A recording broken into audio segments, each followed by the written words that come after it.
Hey, what's up? Welcome to the first episode of Rusty Frangipane's Impossibility of Education. Hi, I'm Nelson. I've been in education for the past 19 years.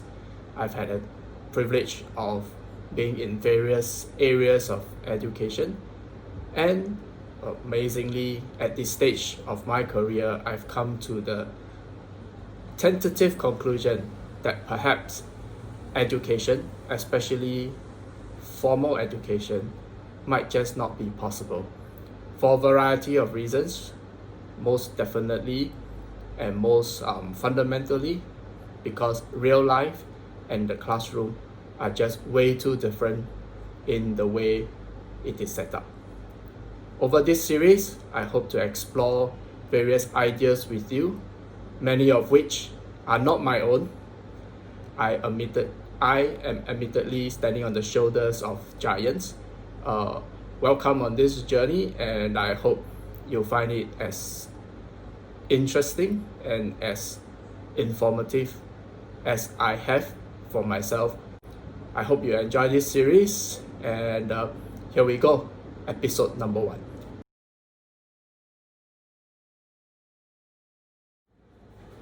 So, episode 1.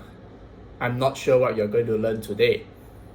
Well, that's the last thing you expect a teacher to say when he or she steps into the classroom first thing in the morning. And for sure, that's something that's unacceptable. Nobody is going to allow teachers to say that. So here we have the most important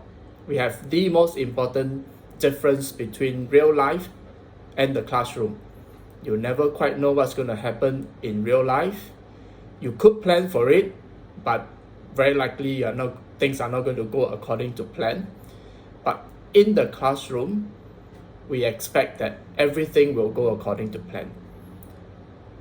For teachers with years of experience, you do know and you have experience for yourself that things do not quite go according to plan in the classroom as well. But in terms of the education system, in terms of the administrative requirements, that is not allowed to happen. In fact, here in Singapore, the Committee of Private Education has this particular clause in their audit document that private education institutes are supposed to follow. Private education institutes are expected to monitor the delivery of lessons and to ensure that they are done so according to approved lesson plans. So, right off the bat, big difference number 1 between real life and classroom. You never quite know what's going to happen in real life. It can be unpredictable, but whatever is going to happen in the classroom must be predictable, and it has been planned such that it is predictable. Now, how can we ensure that that actually takes place? The only way is to remove whatever ambiguity or randomness from the classroom, and in order to do that, what we need to do therefore is to ensure that we have good classroom management and we manage the behaviors of students, and the process of doing so is to ensure that they obey every single instructions that is taking place so that whatever has been planned can be enforced. The result of this, unfortunately, is that students are pretty much domesticated when they are in the classroom. Now, what's this whole idea of domestication? It's not unlike how humans have domesticated the horse, for example. The horse, when it is wild, it runs free and it pretty much does whatever it wants. However, men have successfully domesticated the horse, and we put the horse to work in the farms, in the fields, pulling carriages, and now that we are very industrialized, they give kiddie rides in the zoos. So as a result of this domesticating process, what we are doing is that we are no longer allowing children to be children. We are not allowing teenagers to be teenagers. We are ignoring their daily lives that is outside of school. We do not allow them to bring their problems to school.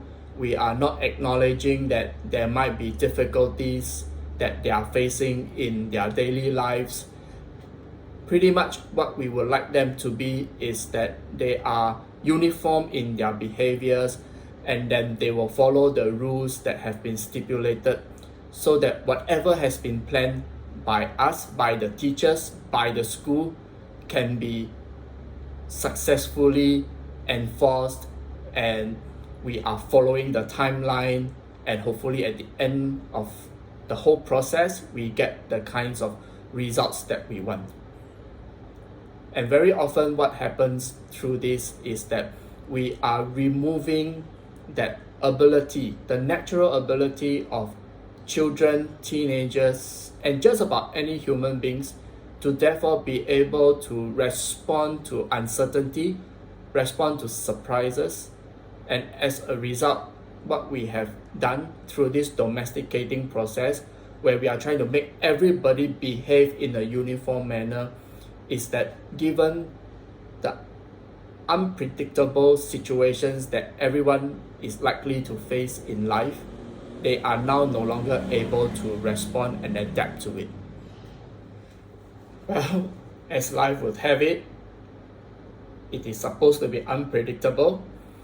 If you think you heard a motorcycle in the audio track earlier, you are not wrong, because a motorcycle just rode past my window and found its way into the sound recording. Well, the reality is, if we do not allow teachers to say, I'm not sure what you're going to learn today, just like I'm not sure when another motorcycle is going to ride past my window, then very much education is impossible, for a very simple reason. The nature of real life and the nature that has been designed into our classrooms are just so different, and therefore the entire education process is not preparing our children and our teenagers for real life. Instead, they are just preparing them for further domestication when they eventually seek employment.